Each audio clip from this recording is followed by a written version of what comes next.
What if the person written for you was already in your life, and you walked right past them because you were looking for sparks instead of signs? Is love written in the heavens? Or is it something we ruin by rushing, by choosing from loneliness, by calling heartbreak a test instead of a warning? You've asked it in whispers. Ya Allah, is there someone meant for me? But the real question is, would you even recognize them when they come? What if the person written for you was already in your life, and you walked right past them because you were looking for sparks instead of signs? Is love written in the heavens? Or is it something we ruin by rushing, by choosing from loneliness, by calling heartbreak a test instead of a warning? You've asked it in whispers. Ya Allah, is there someone meant for me? But the real question is, would you even recognize them when they come? We grow up hearing about Qadr, divine destiny, how every leaf that falls and every soul that meets is written by the one above. But when it comes to love, to marriage, to finding that one person, you start to question it. If it's written, why hasn't it happened yet? Why do the wrong ones keep finding you first? Why did confusion feel louder than peace? Why does it sometimes feel like maybe Allah wrote you for solitude, not for companionship? See, most of us grew up romanticizing this idea of the one, the person who gets you completely, who arrives right on time, when your heart is finally healed and your faith is firm. But what if reality doesn't look like that? Now you're older, more guarded. You've seen people say beautiful words and still break you. You've felt connections that looked promising but ended in silence. And you begin to wonder, what if I missed them? What if I was distracted by someone else when they showed up? What if I ruined my Qadr by choosing wrong? But here's the mercy of Allah. You can't miss what was written for you if you're walking toward Him. Divine guidance doesn't always come in lightning strikes. It doesn't always come in dreams or feelings or grand romantic moments. It comes in signs. Small, spiritual, subtle signs. And the reason most people miss them? We're too caught up in timelines. Too afraid of loneliness. Too drawn to chemistry and charisma. Too distracted by the outer beauty that fades and blind to the kind of soul that would actually bring us closer to Allah. If you're listening to this right now, maybe your soul is tired of wondering, tired of false hope, tired of asking, is this person from Allah or just another test? Then this is for you.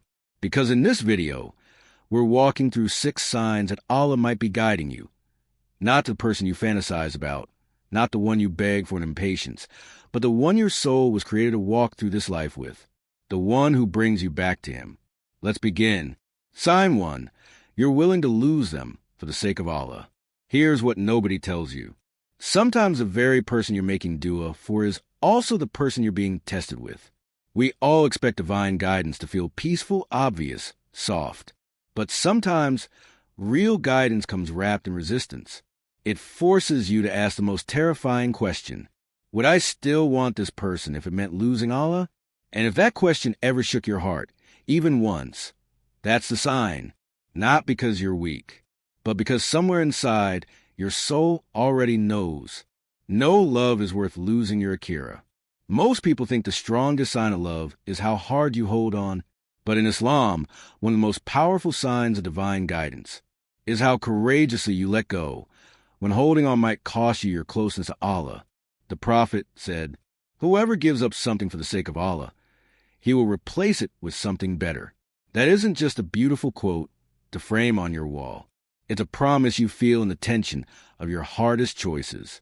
You love them. You saw potential. You thought maybe, just maybe, they were the one. But then the boundaries started slipping. The conversations that used to be innocent slowly became flirtatious. The mentions of marriage became tools to justify sin. And you felt it, that subtle heaviness in your chest, that quiet ache that whispered, this connection is costing me my peace with Allah. And here's where most people fail the test. They think staying is faith. But sometimes the real act of faith is walking away. Not because the connection wasn't deep, not because the love disappeared, but because your fear of losing Allah finally grew stronger than your fear of losing them. And sometimes, this is where it cuts even deeper, the person wasn't even haram. They were good, practicing, everything you asked for on paper, but your soul still felt unsettled. You started noticing delays, spiritual heaviness, even conflict between your Du'a and your direction. And your naf screamed, what if you never find someone like this again? But your Ru, your soul, whispered something braver. Even if it hurts, I'd rather lose someone than lose the one who writes all people into my life. That's not heartbreak. That's growth. And if you've ever been in that moment where you chose silence over sweet talk, where you distanced yourself when your heart wanted to run closer, where you said no to love because you were finally saying yes to Allah, then whether you realize it or not, you were being guided, because Allah doesn't just guide you to the right people. He guides you away from the wrong ones, too. Even if your heart didn't want to let go, even if your nafs didn't understand, even if the loneliness felt louder after you left. Sometimes the strongest sign you're being guided to the one written for you is that you're finally strong enough to walk away from the one who wasn't. Sign 2, it doesn't start with chemistry. It starts with character. Let's be real. Most of us didn't grow up praying for someone with good akhlaq. We prayed for someone who felt different, someone who gave us butterflies, who made our heart skip, who got us on some deep emotional level. But that's not love. That's familiarity with your wounds. That's not love. That's familiarity with your wounds. Most of us don't even realize it. But we're not drawn to people because they're good for our soul. We're drawn to the patterns we survived. You didn't feel fireworks because it was destiny. You felt them because your nervous system recognized chaos. And somewhere deep down it thought, I know how to survive this.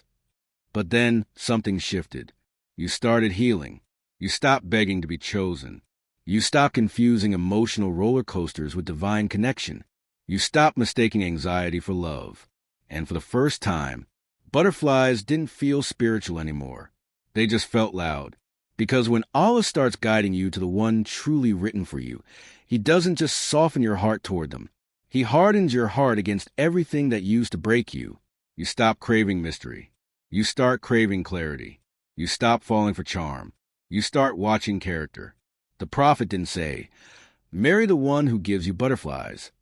He said, if someone whose religion and character pleases you comes to you, marry them. Why? Because butterflies disappear, but character doesn't. Because what you need on the worst day of your marriage isn't someone who knows your favorite coffee order. It's someone who still fears Allah, even when they're angry with you, even when they're disappointed, even when they don't get their way. Real love in Islam isn't measured by excitement in the honeymoon phase. It's measured by mercy when things get hard, by gentleness when the house is quiet, by the ability to hold space for your emotions without making you feel like a burden. So if you've reached a point where you'd rather have peace than potential, you'd rather wait in solitude than settle for a shallow spark, you'd rather be alone than breadcrumbed by someone who doesn't know how to love in a halal way, then that's a sign. You're not just waiting for the right person.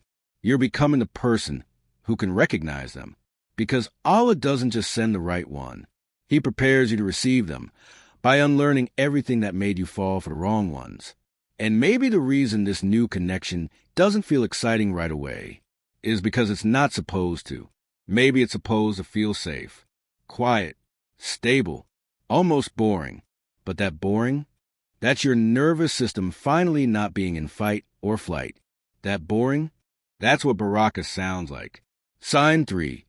They don't make you rush what Allah told you to wait for. You ever get that sick feeling right after texting back too fast? Agreeing to something too soon? Going further than your iman was ready for? That's not love. That's speed. And speed kills more halal love stories than sin ever did. That's not love. That's speed. And speed kills more halal love stories than sin ever did. It starts fast. You meet someone. Things click. The chemistry is wild. The conversations are deep. And before you know it, you're making excuses for skipping the hard questions. You're ignoring the red flags. You're accelerating something sacred because it feels right. But here's the truth no one says out loud. Most relationships don't collapse because of haram. They collapse because of haste. Because when you rush what Allah told you to wait for, you're not walking in faith. You're sprinting in fear. Fear that if you don't say yes now, they'll leave. Fear that if you slow down, you'll miss your chance. Fear that this might be your only shot at love. But here's the thing. Someone truly written for you will never pressure your timeline. They won't treat your taqwa like an obstacle. They won't ask you to bend your boundaries to prove your love. They'll protect your process, even if it means holding back their own desire. The Prophet said, haste is from Shaitan, calmness is from Ar-Rahman. And that applies even when it feels right. Even when everything inside you is screaming, just go for it. Because if you have to silence your intuition to keep them, if you have to compromise your deen, your pace, your inner peace just to avoid losing them, they were never baraka to begin with. Real love in Islam doesn't sprint. It flows. It aligns. It honors time because it trusts the one who wrote it. So ask yourself this. If they said, let's slow down for Allah's sake, would you feel relief or resentment? Because the right one won't rush the connection. They'll rush to protect your peace. Sign 4. They bring you closer to who you actually are, not who you're pretending to be. Let's be honest. Most people don't fall in love with each other.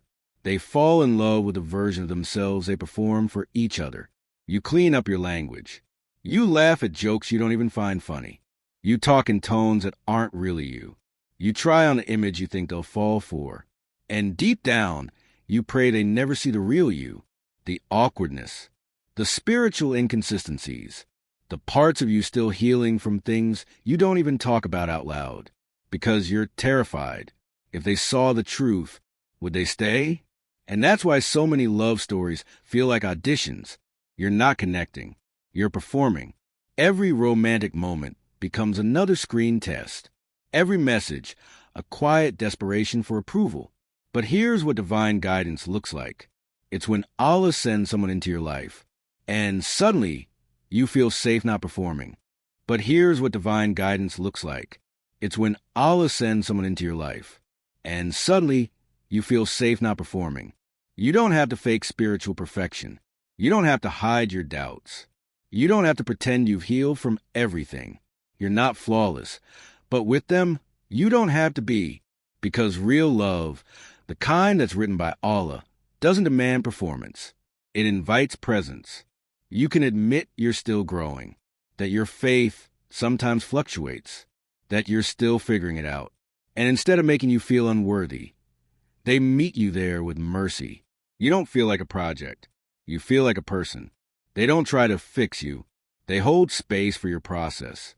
The Prophet said, the best of you are those who are best of their families. Why? Because at home, the masks come off. There's no image to protect, no crowd to impress. Just you, tired, flawed, vulnerable, real.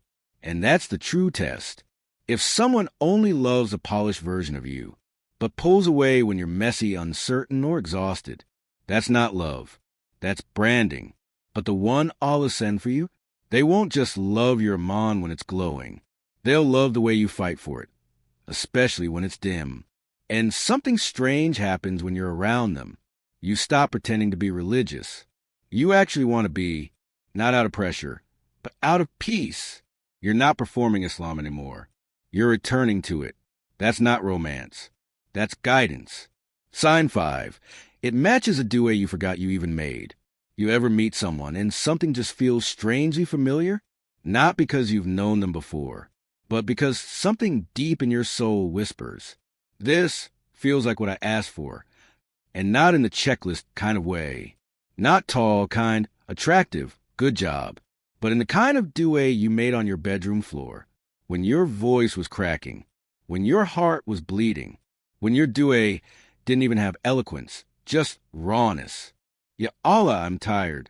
Please just send me someone I don't have to heal from. You didn't write it down. You didn't even say ameen. You just cried it into the night, then moved on. But Allah didn't forget. And sometimes the person he sends later is the quiet answer to the loudest pain you never knew he heard. They won't be perfect. They might not tick every single box. But their presence quiets something in you. You stop questioning your worth every 5 minutes. You stop trying to prove you're lovable. You stop over-explaining your wounds. It just feels easier, not exciting, not electric, but safe. And that's the sign. Because when something is truly from Allah, it doesn't always arrive with fireworks. Sometimes it arrives with familiarity, a spiritual recognition that makes no logical sense, a calmness that wraps around you like Duʿā turned into reality, a peace that says, you don't have to run anymore. You're safe to exhale here. But here's the deeper question. Will you even recognize it when it comes? Because here's what often happens. By the time Allah gives you what you asked for, you've been disappointed so many times, you start to question it. You think it's too good to be true. You overanalyze. You hesitate. You tell yourself, maybe this is another test. Maybe it's another trick. But what if it's not? What if this time, it's finally good enough to be real? And what if Allah is no longer testing you with delay, but with delivery? Ask yourself, does this connection feel strangely familiar? Does it mirror a du'a you whispered during a breakdown? Does it feel like safety, not obsession? Like mercy, not mania? Because if it does, that might not be coincidence. That might be mercy catching up to the version of you that almost gave up, and that realization, that quiet, sacred awareness, that's not romance. That's qadr. Sign 6. Istiqra doesn't just bring signs. It brings clarity. Let's be honest. Most of us don't make istiqra to surrender. We make it for confirmation. We say, Ya Allah, if this is good for me, guide me. But deep down, what we really mean is, Ya Allah, please make this work. We start looking for magic, a dream, a sign, a surge of feeling. We dissect every message, every delay, every coincidence, as if love is a spiritual puzzle we can solve with enough clues. But istiqra was never meant to be a decoding game. It's not a shortcut to your desires. It's not about butterflies or dreams. It's surrender. It's handing all of the steering wheel and saying, even if I beg for it, even if I don't understand, block it if it's not good for me. And that's terrifying. Because most of us don't want clarity. We want Allah to agree with what our heart already decided. We don't really want to know the truth. We just want the truth to look like what we already want. But here's what istiqra really does. It doesn't always send a sign from the sky. Sometimes it just makes the fog lift. You start to see things clearly. Not because a dream came. Not because you suddenly feel peace every second. But because a fantasy begins to fade. And reality steps in. Maybe you stop obsessing over their texts. Maybe you stop twisting yourself to keep them interested. Maybe you stop compromising your values just to feel chosen. And maybe for the first time, you see the difference between love and attachment, between excitement and alignment, because clarity doesn't always come with ease. Sometimes it comes with heartbreak, with a quiet unraveling of everything you thought you wanted, with a painful but powerful shift. From, I want this to work, to, I want what Allah knows is better. And maybe that's the real miracle of istiqra. Not that you get what you prayed for, but that you get yourself back. The version of you that trusts Allah more than timelines. The version that can walk away even when your heart is aching. The version that finally understands. Silence isn't always rejection. Sometimes it's protection. So if you felt more confused after making istiqra, if the peace you were chasing never showed up, ask yourself, did something else start to fade? The obsession, the fantasy, the illusion. Maybe that was your answer. Maybe Allah already responded, not through what you felt, but through what you saw. Because you're not supposed to chase magic. You're supposed to chase alignment. And the one written for you won't require you to decode the connection like a puzzle. You won't be begging Allah to make it make sense. It will make sense because Allah will make it make sense. And that's the difference between someone you're obsessed with and someone Allah is actually guiding you toward. We want validation. Let's be clear about something. This video wasn't made to promise that your person is just around the corner. It's not a checklist to unlock love. It's not some romantic fantasy with an Islamic filter. This was about something deeper. Recognizing what divine guidance actually looks like in real life, in quiet decisions, in emotional shifts, in the kind of clarity you almost ignore. And maybe now you're realizing something. You felt some of these signs before. You just didn't know how to interpret them. You thought losing interest in someone meant you were confused. You thought walking away meant you had commitment issues. You thought the person who made your heart race but pulled you from Allah was a test you were supposed to pass by staying. But what if the loss was a lesson? What if the confusion was the redirection? What if Allah has been guiding you this whole time, and you just didn't recognize it? Here's a truth no one really says out loud.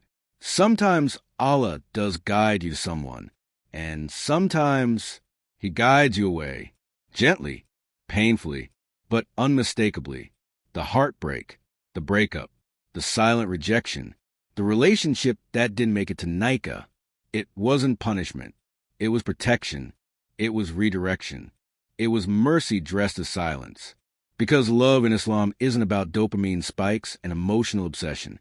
It's about who brings you back to your fitra, who reminds you of Allah, not replaces Him, who calms your soul instead of accelerating your anxiety, who holds space for your growth instead of rushing your timeline. So if you're watching this and quietly thinking, what if I missed the one Allah wrote for me? Breathe. You didn't miss anything, because what's written for you doesn't need chasing. It's already on its way, as long as you're walking toward Him.